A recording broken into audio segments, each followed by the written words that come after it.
Before we begin this incredible journey, please subscribe to our channel and press the bell icon so you never miss these inspiring stories that remind us why we should never judge anyone by their appearance. Sarah Mitchell stood at the entrance of the Naval Special Warfare training facility in Coronado, California, her heart pounding against her ribcage. The morning sun cast long shadows across the compound. She could already hear the distant sounds of recruits being pushed to their limits. At 5 feet 4 inches tall and weighing barely 120 pounds, she knew exactly what everyone was thinking the moment they saw her. She had seen that look before, the doubt mixed with barely concealed amusement. But Sarah had learned long ago that underestimation could be her greatest weapon. The moment she walked into the briefing room, the whispers started. 32 candidates filled the space, and she was the only woman. The men, all towering and muscular, exchanged glances that spoke volumes. Some tried to hide their skepticism, while others were less subtle. A tall blonde man in the front row actually laughed out loud when she took her seat. Sarah kept her eyes forward, her expression neutral. She had trained for 2 years specifically for this moment, working with a former Marine instructor who had pushed her beyond every limit she thought she had. Her father, a Vietnam veteran, had taught her that physical strength meant nothing without mental fortitude. And Sarah had both in abundance, even if nobody could see it yet. The lead instructor, a massive man named Chief Petty Officer Marcus Reynolds, entered the room with the kind of presence that demanded instant silence. His reputation preceded him. 20 years in the SEALs, multiple tours in the most dangerous regions of the world, and a training record that was legendary for breaking even the strongest candidates. He scanned the room with cold, calculating eyes that had seen everything. When his gaze landed on Sarah, it lingered for just a moment longer than the others. She could not read his expression, but she did not look away. Reynolds began his speech about what they would face in the coming weeks. The physical torture, the mental games, the constant pressure designed to find their breaking point. Most would quit within the first week. Only the truly exceptional would make it through. During the lunch break, Sarah sat alone in the cafeteria. The other candidates had naturally formed groups, sharing their backgrounds and building the camaraderie that would help them survive training. Nobody approached her table. She could hear fragments of conversation from nearby, and her name came up more than once. They were taking bets on how long she would last. The generous ones gave her 3 days. Most said she would ring the bell before the first day ended. The bell, that cursed bell that sat in the center of the compound, waiting for those who could not continue. Ringing it 3 times meant you were done, your dream over. Sarah had no intention of ever touching that bell. The afternoon brought their first physical assessment. They lined up on the beach, the Pacific Ocean stretching endlessly behind them. Chief Reynolds stood before them with his arms crossed, flanked by 3 assistant instructors who looked equally intimidating. The first test was simple: a 4-mile run in under 32 minutes while wearing boots and carrying a weighted pack. Sarah positioned herself in the middle of the group, not wanting to draw attention by starting too fast or too slow. When the whistle blew, the candidates surged forward like a stampede. Within the first mile, Sarah found her rhythm. Her smaller frame actually worked to her advantage here. She had less body weight to carry and had trained extensively in endurance running. By mile 2, she had passed several of the larger men who had started to aggressively. By mile 3, she was in the top 10. The blond man who had laughed at her earlier was struggling badly, his face red and his breathing labored. Sarah passed him without a glance, her focus entirely on the path ahead. She crossed the finish line in 28 minutes and 43 seconds. 7th overall. Several instructors checked their stopwatches twice, clearly surprised. Chief Reynolds made a note on his clipboard, but said nothing. As more candidates finished, some of them looked at Sarah differently now. The open mockery had been replaced by curiosity and perhaps a grudging respect. But the day was far from over. After a brief water break, they moved to the obstacle course. This would be different. This required not just endurance but upper body strength, the one area where Sarah knew she would face her greatest challenge. The course featured rope climbs, wall scaling, monkey bars, and cargo net traversals. Sarah watched the first few candidates attack it with varying degrees of success. The blond man, whose name she learned was Derek, made up for his poor running performance with an impressive display of raw power, finishing the course in record time. When Sarah's turn came, every eye was on her. She approached the first obstacle, a 12-foot wall, with determination. She had practiced this hundreds of times, learning to use momentum and technique rather than relying on strength alone. She ran at the wall, jumped, grabbed the top edge, and used her legs to walk up while pulling herself over. Clean and efficient. The rope climb was harder. Her arms burned as she hauled herself up, hand over hand, legs locked around the rope. She could hear some of the candidates behind her murmuring. She blocked them out and focused on breathing, on moving, on refusing to quit. At the top, she slapped the bell and descended quickly. The monkey bars were a nightmare. Halfway across, her grip began to fail. Her hands, slick with sweat, slipped twice, but she held on, swinging her body to generate momentum, reaching for the next bar, even when her muscles screamed in protest. She finished the course in the middle of the pack. Not impressive, but respectable. More importantly, she finished without failing a single obstacle. Chief Reynolds called out her time with the same neutral tone he used for everyone else, but she thought she detected something in his eyes. Not approval exactly, but acknowledgement. That night, as Sarah lay in her bunk in the barracks, every muscle in her body ached. Around her, some candidates were already talking about quitting. The blond man, Derek, was holding court with a group of followers, and she heard her name mentioned again. This time, though, the tone was different. They were no longer dismissing her entirely. They were starting to wonder if maybe, just maybe, she might last longer than they thought. Sarah closed her eyes and thought of her father, who had died 3 years earlier from cancer. She had promised him on his deathbed that she would chase this dream, that she would prove that courage and determination had nothing to do with gender or size. The next morning began at 4:30, with an air horn that shocked everyone awake. They had 30 minutes to be dressed, beds made to military perfection, and assembled on the beach. Sarah was one of the first ready, her years of discipline serving her well. On the beach, in the pre-dawn darkness, with the cold ocean wind cutting through their clothes, Chief Reynolds informed them that today would be water confidence training. They would be tested on their swimming abilities, their capacity to remain calm underwater, and their responses to simulated drowning scenarios. For some candidates, this would be their breaking point. Sarah had grown up near lakes in Minnesota and had always been comfortable in water. But she knew that pool confidence was very different from ocean training with instructors. Deliberately trying to disorient and panic you, they entered the water in groups of 4. The cold hit Sarah like a physical blow, stealing her breath. She forced herself to regulate her breathing and focus. The first test was simple: swim 500 meters in under 12 minutes. Sarah had been a competitive swimmer in high school, and despite the cold and the waves, she finished in under 10 minutes. Then came the underwater tests. They had to swim the length of the pool underwater, retrieve objects from the bottom, complete various tasks, while instructors actively harassed them, pulling at their masks and regulators. This was where Sarah truly excelled. Her smaller lung capacity was offset by her ability to remain absolutely calm under pressure. While larger men panicked and surfaced, gasping, Sarah moved through the water with practiced efficiency, conserving oxygen and maintaining control. The moment that would change everything came during the combat demonstration session on the 3rd day. Chief Reynolds had decided to show the candidates some basic hand-to-hand combat techniques. The training mat was set up in the main gym, and all 32 remaining candidates sat in a semicircle watching.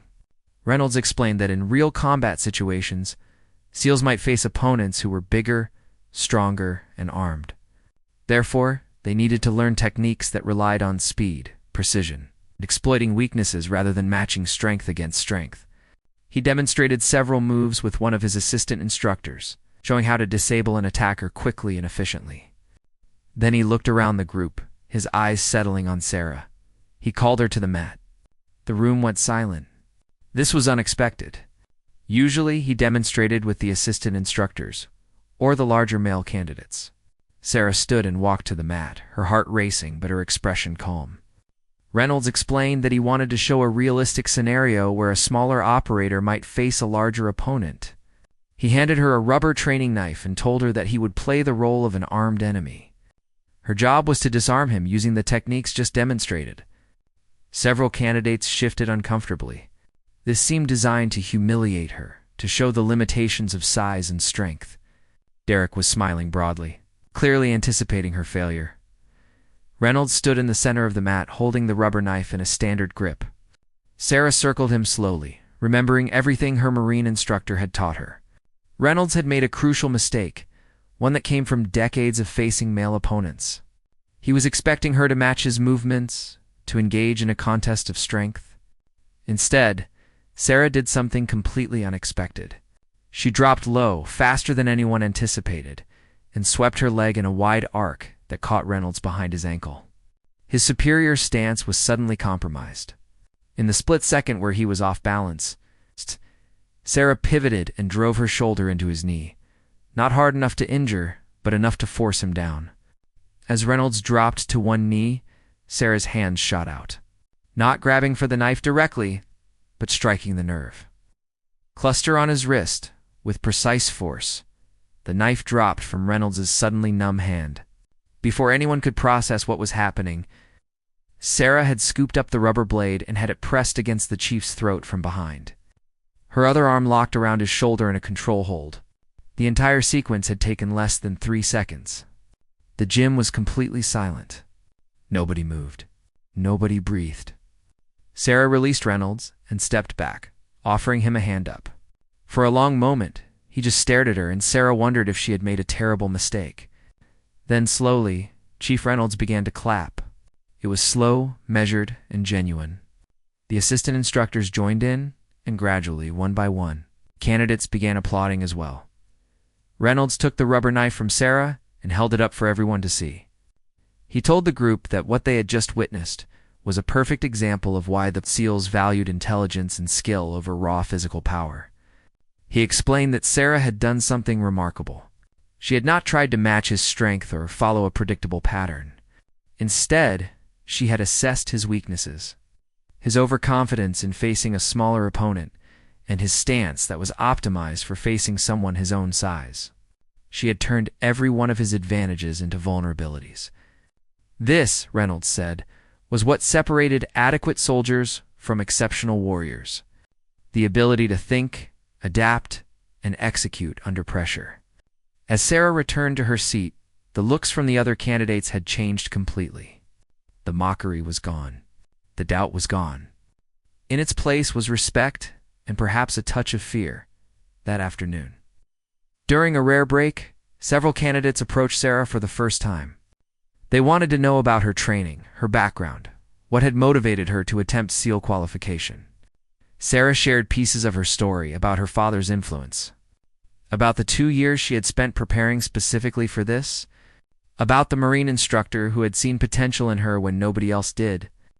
Derek, the blond man who had laughed at her on the first day, was among those who approached. He looked uncomfortable, which Sarah found somewhat satisfying. He admitted that he had underestimated her and apologized for his earlier behavior. Sarah accepted his apology with grace, though she did not forget how quickly people had been willing to dismiss her. The incident with Chief Reynolds became legendary within their training class. Word spread to other instructors, and Sarah found herself facing increased scrutiny. Some instructors seemed determined to test whether her performance had been luck or skill. They pushed her harder during every exercise, called on her more frequently during tactical briefings, and paired her with the largest candidates during combat training. Sarah welcomed it. Every challenge was an opportunity to prove herself further, to demonstrate that her success against Reynolds had not been a fluke. During night navigation exercises, she outperformed most of the men. Her attention to detail and ability to remain calm in darkness serving her well. During tactical planning sessions, her input was increasingly sought out and valued. The weeks of training blurred together into an endless cycle of pain, exhaustion, and small victories. Candidates continued to ring out, the class shrinking from 32 to 28 to 23. Each time someone quit, It reinforced Sarah's determination to continue. She had come too far and sacrificed too much to give up now. Her body was changing, becoming harder and more efficient. Her mind was sharpening, learning to function on minimal sleep and maximum stress. The other candidates had become something like family, bound together by shared suffering and mutual respect. Even Derek had become an ally. His initial prejudice transformed into genuine friendship. They pushed each other during runs, spotted each other during strength training, covered for each other's weaknesses whenever possible. The fourth week brought the notorious Hell Week. 5.5 days of continuous training with minimal sleep, designed to push candidates beyond what they believed possible. Sarah had heard stories about Hell Week, how it broke even the strongest minds, how hallucinations became common, how the bell's call became almost irresistible. The week began on a Sunday evening with an event called Breakout. Instructors used artillery simulators, fire hoses, and constant harassment to shock the candidates into chaos. In the cold, wet darkness, with explosions simulating combat conditions and instructors screaming contradictory orders, Sarah focused on one thing: staying with her boat crew. They had been divided into teams of 6, each responsible for carrying an inflatable boat everywhere they went. Her crew consisted of Derek, 2 other men named James and Marcus, and 2 quiet but capable guys, Robert and Chen. Together, they weighed over 1,000 pounds combined. Sarah weighed 120. She knew that carrying the boat would be her greatest physical challenge during Hell Week. The boat weighed approximately 200 pounds, and with gear, it approached 300. Divided by 6, that was 50 pounds per person. For the larger men, this was challenging, but manageable. For Sarah, it represented nearly half her body weight, and she would need to carry it for hours at a time, running on sand through water, and up steep hills. The first night was endless. They ran with the boats on their heads, the weight crushing down on shoulders and neck. When they put the boats down, instructors made them do hundreds of push-ups, sit-ups, and flutter kicks in the surf zone, where waves constantly knocked them over. Sarah's world narrowed to the next moment, the next breath, the next step. She stopped thinking about the hours ahead and focused only on refusing to quit right now. Several times she caught Derek looking at her with concern, clearly worried about her ability to handle the boat carries. But Sarah never faltered. When her shoulders went numb and her legs trembled with exhaustion, she found reserves of strength she did not know existed. Her boat crew learned to position the boat so that the weight was distributed as evenly as possible, and they developed a rhythm that allowed them to move efficiently, even in their exhausted state. By Tuesday, hallucinations started. Sarah saw her father standing on the beach, watching her with pride. She heard music that was not there. Colors seemed too bright, and shadows moved with minds of their own. The instructors warned them that this was normal, that sleep deprivation did this to the brain. They just needed to keep moving and keep functioning. That night, during log PT, where they had to lift and maneuver heavy logs as a team, Sarah's body finally began to fail.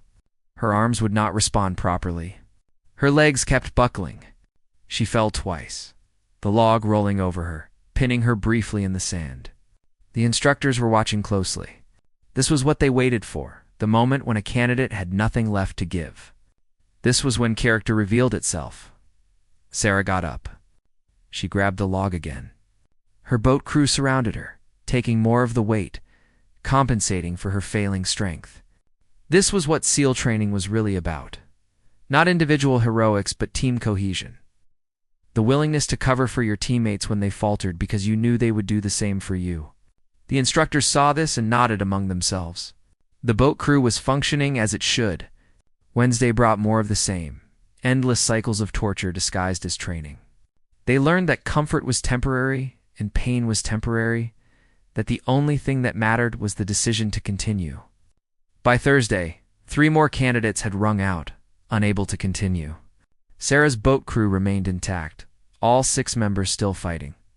Friday morning, as the sun rose over the Pacific, Chief Reynolds gathered the remaining 20 candidates. They were shivering, covered in sand, barely able to stand, but they were still there. Reynolds told them that Hell Week was over. They had made it. They had proven something to themselves and to the instructors. As his words sank in, several candidates collapsed to the sand, overcome with emotion and relief. Sarah remained standing, swaying slightly, tears streaming down her face. She had done it. She had survived what? Less than 25% of candidates typically survived? Derek stumbled over and hugged her, and soon the entire boat crew was embracing, laughing and crying simultaneously. The instructors brought coffee and donuts. Traditional rewards for completing Hell Week, and for a few precious hours, the candidates were allowed to rest, as Sarah sat on the beach, wrapped in a blanket. Sipping coffee that tasted better than anything she had ever drunk, Chief Reynolds approached. He sat down beside her without speaking for a long moment, both of them watching the waves. Then he told her that he had been skeptical when he first saw her name on the roster. He admitted that he had not believed a woman could complete SEAL training, that the physical demands were simply too great. But she had proven him wrong. More than that, she had shown qualities that some of the bigger, stronger men lacked. She had demonstrated mental toughness, tactical intelligence, and team loyalty. These were the qualities that made great SEALs. Reynolds stood up and told her that the hardest part was still ahead, that Hell Week was just one phase of a very long journey. But if she continued to perform as she had been, she had a real chance of making it all the way through. The weeks following Hell Week brought new challenges as the training shifted from pure physical endurance to technical skills. They learned combat diving, using rebreathers that left no bubbles to give away their position. They studied demolitions, learning how to calculate explosive charges and destroy targets with precision. They practiced parachute jumps, small unit tactics, and advanced weapons handling. Sarah found that she excelled in the technical aspects of training. Her attention to detail and ability to remain calm under pressure served her well when working with explosives or planning complex operations. The instructors began using her as an example during briefings, pointing out her methodical approach and careful preparation. Not everyone was happy about Sarah's success. There were still some candidates who resented her presence, who felt that standards were being lowered to accommodate her. An incident during combat diving training brought this resentment to the surface. They were practicing underwater navigation using compasses to swim set courses in zero visibility. Sarah was paired with a candidate named Mitchell, a muscular man who had never hidden his belief that women did not belong in special operations. During their dive, Mitchell deliberately led them off course, then tried to blame Sarah for the navigation error. When they surfaced, he loudly complained to the instructors that Sarah had endangered the mission by failing to follow the compass heading. Sarah remained calm and asked if they could review the dive computers, which tracked their actual course. The instructors agreed, and the data clearly showed that Mitchell had been navigating, not Sarah, that he had deviated from the planned route multiple times. The deliberate sabotage was obvious. Chief Reynolds pulled Mitchell aside, and whatever was said in that conversation, Mitchell emerged subdued and apologetic. He was given extra physical punishment and a formal warning. Reynolds then addressed the entire class, making it clear that sabotaging a teammate was grounds for immediate dismissal. They were training to be part of an elite unit where lives depended on trust and cooperation. Anyone who could not put aside personal prejudices and work as a team had no place among the SEALs. The incident solidified Sarah's position within the class. The remaining candidates understood that she was there on merit. She had earned her place through performance, not politics. The boat crew that had survived Hell Week together remained close, their bond forged in shared suffering. Derek had become one of Sarah's closest friends. Their initial antagonism transformed into deep, mutual respect. He often joked that getting disarmed by Sarah in front of Chief Reynolds was the best thing that ever happened to their class, because it forced everyone to check their assumptions and recognize real capability when they saw it. As training progressed, Sarah continued to face physical challenges. Upper body strength exercises remained difficult, and she had to work twice as hard as the men to achieve the same results in pull-ups and rope climbs. But she had proven that determination could compensate for physical disadvantages. She developed techniques and workarounds, using her legs more efficiently, finding angles that gave her mechanical advantages. The instructors watched this adaptation with interest, recognizing that battlefield conditions often required exactly this kind of creative problem-solving. By month 4, the class had shrunk to 17 candidates. Each person who remained was exceptional in some way, whether through physical prowess, mental toughness, or tactical intelligence. They had become a cohesive unit, anticipating each other's actions, covering weaknesses, and celebrating strengths. Sarah no longer felt like an outsider or a curiosity. She was simply another SEAL candidate, judged on her performance and contributions. The final major test came during a training exercise that simulated a hostage rescue mission. The class was divided into 2 teams, with each team planning and executing an assault on a building where instructors played the role of terrorists holding hostages. Sarah was chosen as the team leader for her squad, significant responsibility that recognized her tactical abilities and leadership qualities. She spent hours planning the operation, considering every variable, preparing contingencies for different scenarios. Her team consisted of 8 candidates, including Derek and the rest of her boat crew. They would be evaluated on planning, execution, adaptability, and results. Success meant completing the mission without casualties to hostages or team members. Failure could mean washing out of the program entirely, the night of the exercise. Sarah's team moved into position around the target building. They were armed with simulation, marking cartridges that would indicate hits but not cause real injury. The instructors inside were experienced operators who would not make mistakes or give easy opportunities. Sarah had positioned her people carefully, with sniper cover on the high ground, a breaching team ready at the main entrance, and a secondary team prepared to enter through a side window. She gave the signal, and the operation began. The breaching team blew the door with a training charge, and smoke grenades created chaos as they poured into the building.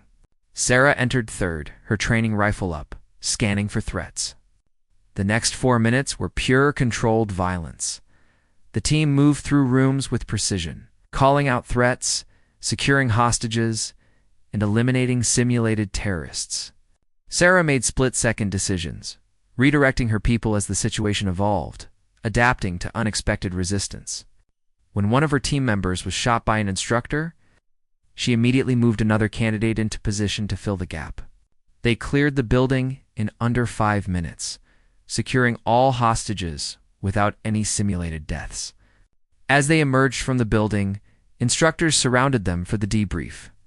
Chief Reynolds reviewed their performance, pointing out both strengths and areas for improvement. He noted Sarah's tactical planning, her adaptability under pressure, her ability to keep her team coordinated during chaos. The mission was rated as a complete success.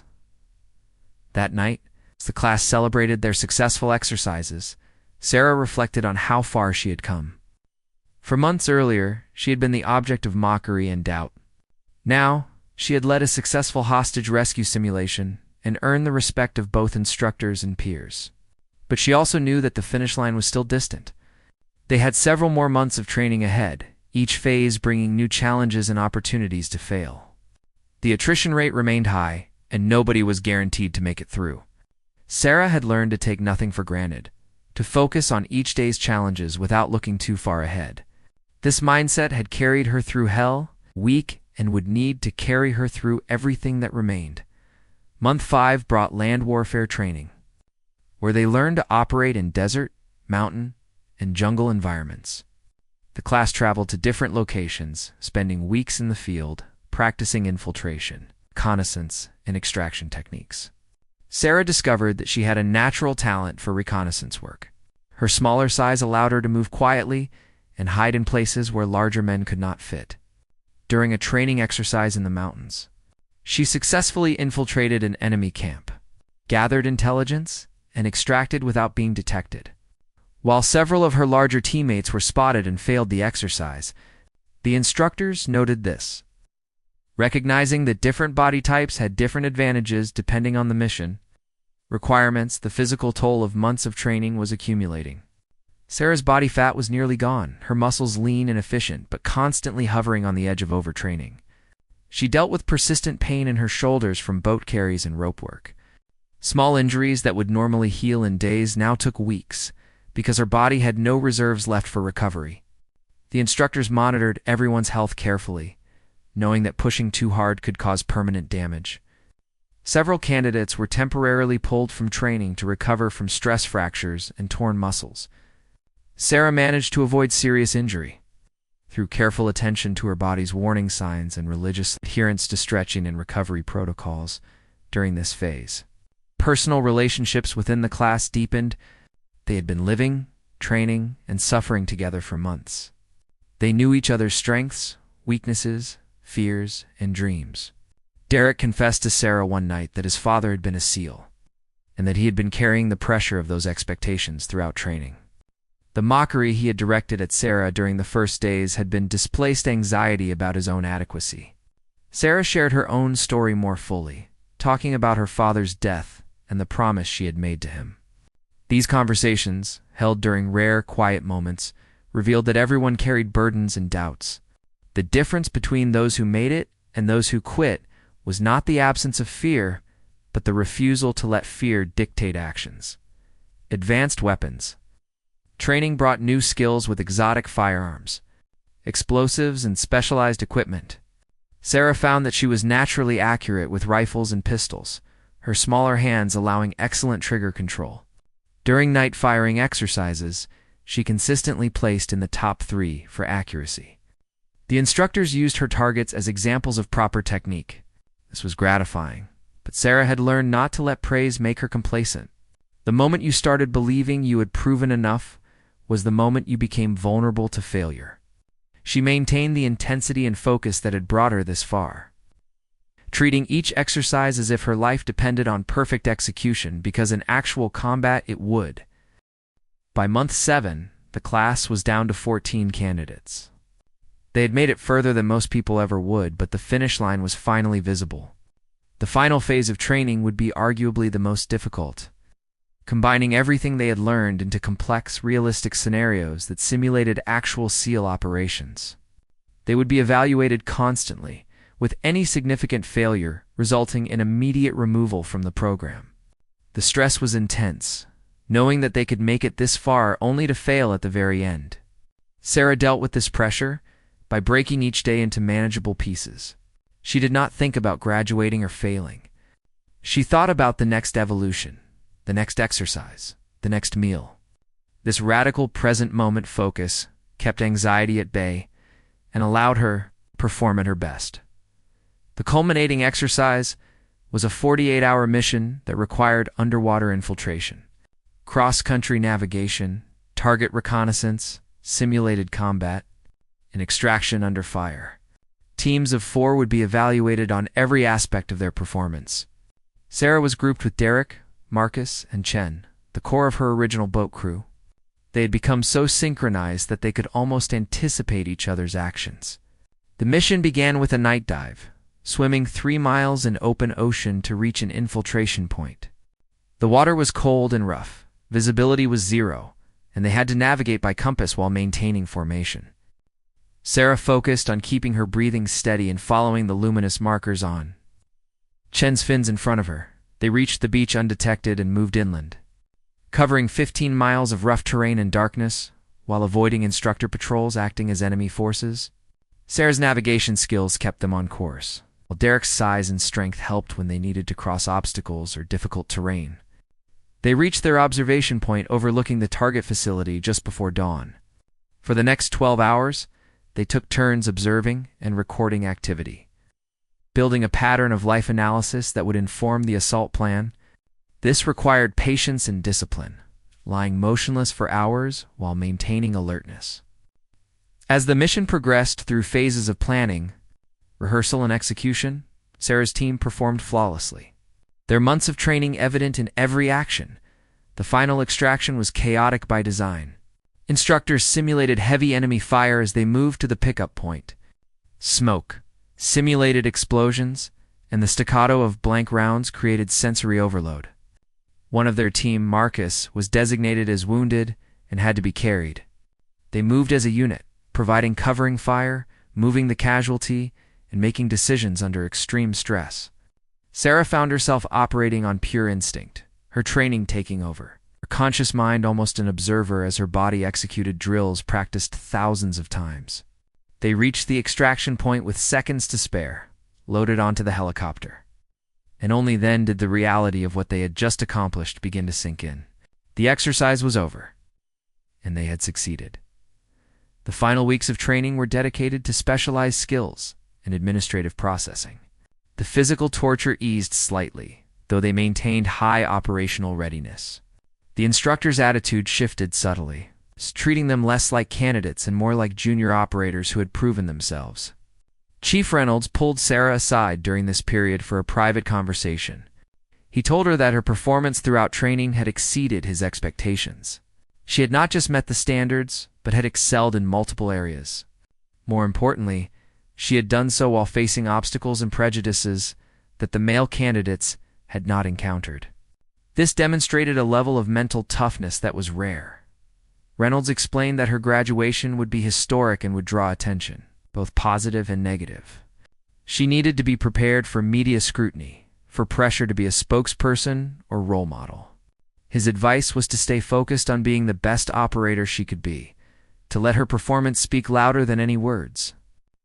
The politics and symbolism of being the first woman to complete SEAL training was not her concern. Her concern was becoming an asset to whatever team she eventually joined. Sarah absorbed this advice, recognizing the wisdom in it. She had not entered SEAL training to make a political statement or break barriers.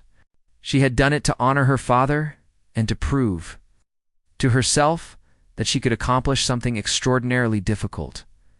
Graduation day arrived with surprising speed.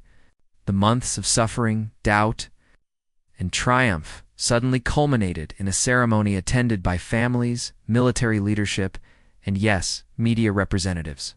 Sarah stood with her 13 classmates, wearing the dress uniform she had not put on in 8 months. She barely recognized the woman in the mirror. Her face was leaner, her eyes harder, her bearing more confident.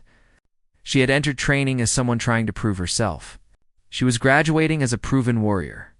The ceremony included speeches from admirals and CL commanders, words about honor, courage, and commitment. When her name was called and she stepped forward to receive her certificate and the D.E. Trident insignia that marked her as a qualified SEAL, the applause was thunderous. Her classmates cheered the loudest.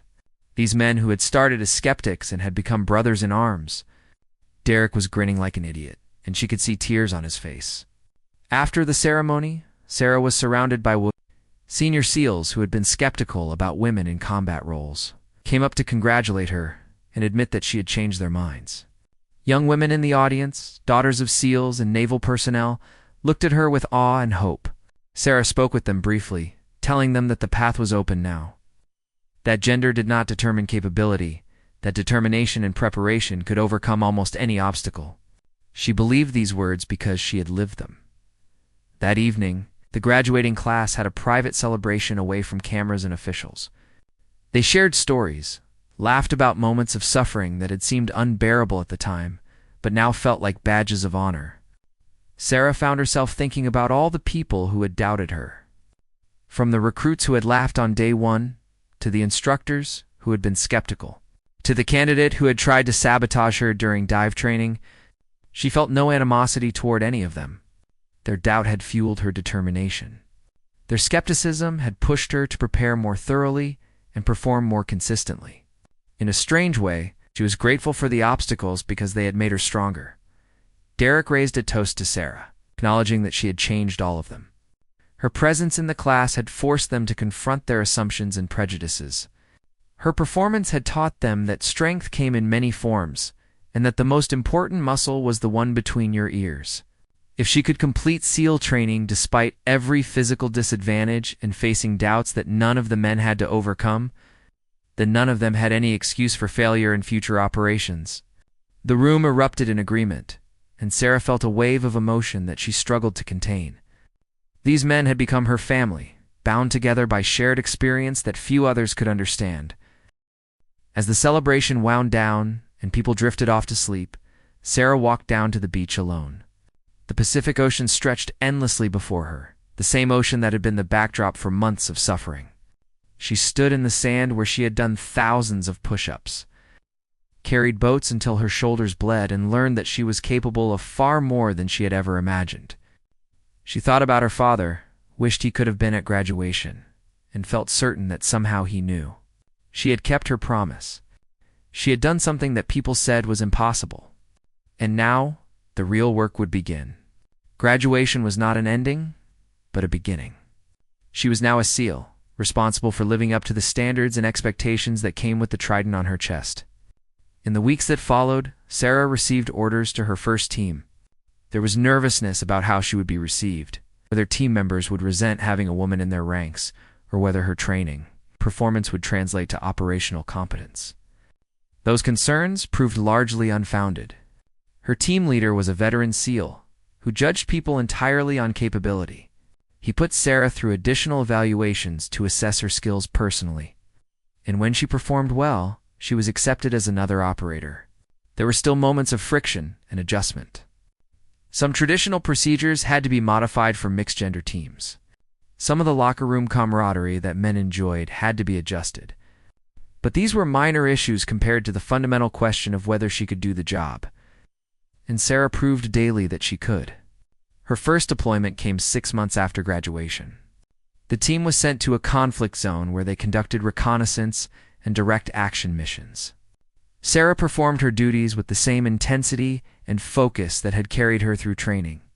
She proved that she could handle the physical demands of carrying heavy gear over long distances, that she could make life or death decisions under fire, and that she could be trusted completely by her teammates. On one mission, when her team was pinned down by enemy fire, Sarah used the same kind of tactical thinking that had allowed her to disarm Chief Reynolds. She identified a flanking route that the larger men had overlooked, circled behind the enemy position, and provided the suppressing fire that allowed her team to advance and complete the mission. Her team leader later told her that she had saved lives that day, that her ability to see solutions that others missed was exactly why diversity in special operations made teams stronger. This was the ultimate validation, not praise for breaking barriers or making history, but recognition that she made her team more effective and more likely to come home alive. Over the following years, Sarah continued to serve and excel. She deployed multiple times, trained new SEAL candidates, and gradually became a senior operator whose opinion was valued and whose experience was respected. The novelty of being the first woman SEAL faded. She became simply another professional warrior, defined by her actions rather than her gender. Looking back on that first day of training, when she had walked into a room full of men who doubted she belonged there, Sarah recognized how far she had traveled. The journey had required every ounce of physical capability, mental toughness, and emotional resilience she possessed. There had been moments when quitting would have been easier, when the pain and doubt seemed overwhelming. But she had learned that the human spirit was capable of enduring far more than most people ever discovered. The key was refusing to quit during the hardest moments, maintaining focus when everything hurt, and trusting that perseverance would eventually lead to breakthrough. The moment when she had disarmed Chief Reynolds in front of the entire class had been a turning point. It's not just for her, but for everyone who witnessed it. It had shattered assumptions and forced people to evaluate capability based on performance rather than appearance. That 3-second sequence had contained everything important about Sarah's approach to life and challenges. She had not tried to match strength with strength or follow expected patterns. She had used intelligence, preparation, and the element of surprise to overcome a physically superior opponent. This was the essence of what made great operators, the ability to assess situations accurately and respond with creativity and precision. Sarah's story spread throughout the SEAL community and beyond. Young women, considering military service, heard about her and realized that previously closed doors were now open. Some would follow her path, and some would succeed while others would not. But the possibility now existed where it had not before. Sarah was careful not to present herself as superhuman or exceptional. She emphasized that her success came from preparation, determination, and refusal to accept other people's limitations as her own. Anyone willing to put in the work and endure the suffering could accomplish extraordinary things. Gender, size, and background were less important than heart and mind. Years after that first day at Coronado, Sarah occasionally returned to the training facility as a guest instructor. She would watch new classes of candidates arrive, see the same mixture of confidence and nervousness she had once felt, remember what it was like to be underestimated and doubted.